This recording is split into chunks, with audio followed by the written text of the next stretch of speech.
This is droperidol, also known as droleptin or anaxin. Droperidol is supplied in glass vials containing 2.5 milligrams per ml for injection. It is also supplied in combination with fentanyl citrate, known as Inavar, injection containing 2.5 milligrams per ml of droperidol and 50 micrograms per ml of fentanyl citrate. It is a sterile, non-pyrogenic aqueous solution. It is stored at room temperature and should be protected from light. Typical indications for use of droperidol include use as an antiemetic to reduce the incidence of nausea and vomiting. It's used as a pre-medication or adjunct in the maintenance of general anesthesia. It's administered concurrently with a narcotic to produce tranquility to reduce anxiety and pain. It's used as a neuroleptic in all types of surgical interventions. It's administered for the reduction of side effects and potentiation of epidural opioid analgesia. It's used for pruritus, prevention secondary to opioid administration. It's given IV and into the epidural space. However, it has not been approved by the FDA for administration via the epidural route. Neuroleptic anesthesia has largely disappeared in modern anesthesia practices. Primarily, uses of droperidol now include antiemetic, sedative, and antipruritic.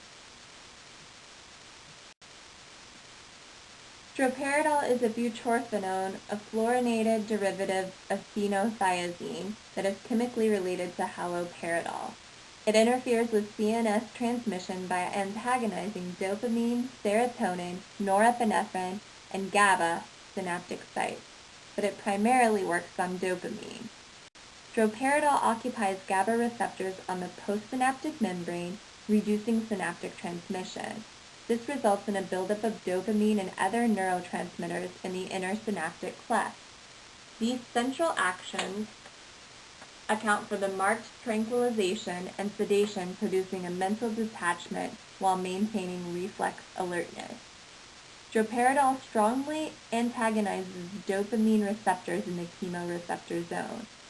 It blocks transport of neuroleptic molecules by red astrocytes from the capillaries to the dopamine synapse.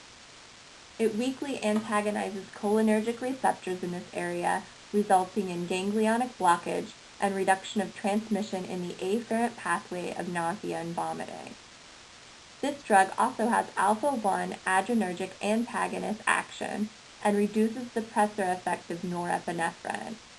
Alpha-1 receptors are G-protein coupled receptors that, when activated, result in increased phospholipase C. Phospholipase C results in the cleavage of PIP2 from the cellular membrane, increasing IP3 and DAG. IP3 causes an increase in the release of calcium previously sequestered in the sarcoplasmic reticulum. This increase in intracellular calcium results in constriction of vascular smooth muscle. Droperidol blocks the actions of alpha-1 adrenergic receptors. It prevents the increase in the phospholipase C activity, so there is no increase in intracellular calcium. This, along with the reduction in the pressor effect of norepinephrine, is believed to produce a decrease in systemic vascular resistance and blood pressure. Independent of the alpha-adrenergic blockade, droperidol prolongs the duration of the refractory period and decreases the rate of upstroke of the action potential. Although the exact mechanism of action with droperidol is unclear, the main actions seem to stem from its potent dopamine 2 receptor antagonism with minor antagonistic effects on alpha-1 adrenergic receptors. Droperidol is given intravenously for its antiemetic effect.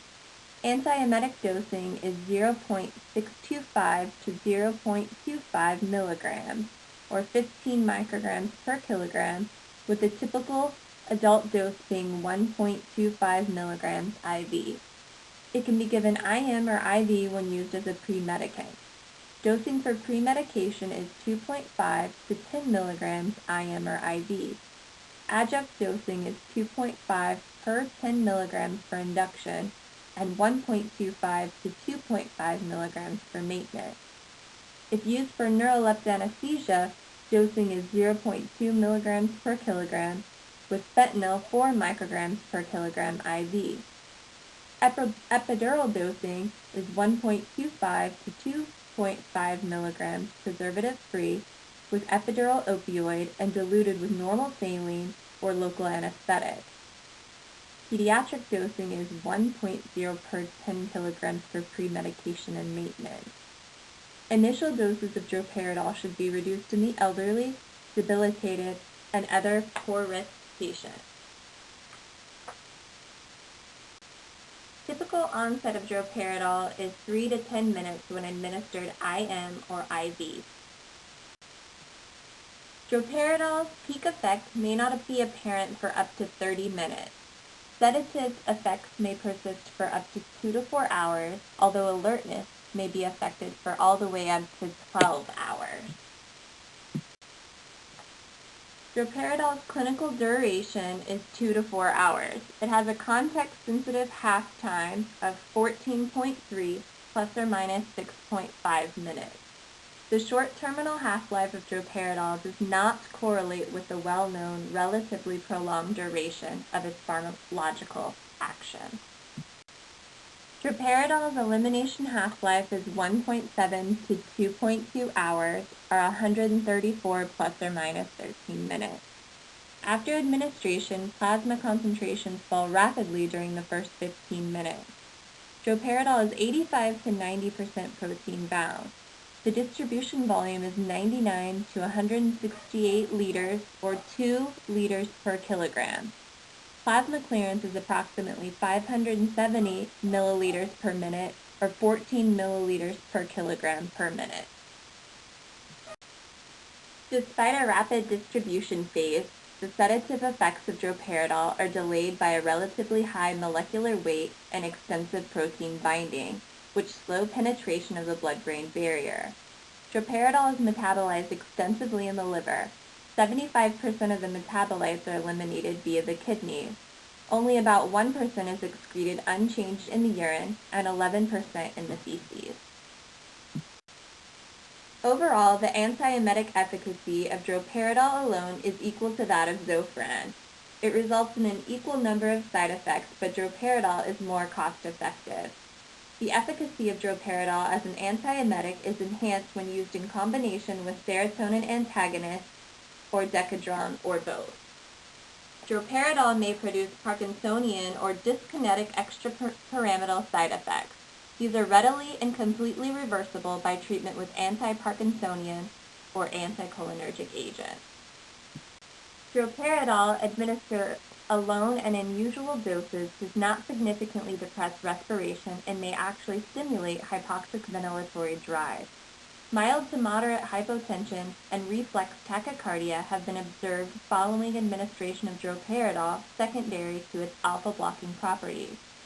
This reaction usually subsides spontaneously.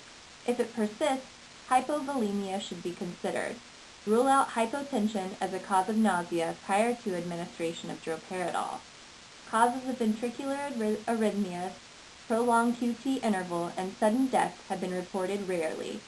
They have only been reported with very high doses and in patients with significant risk factors.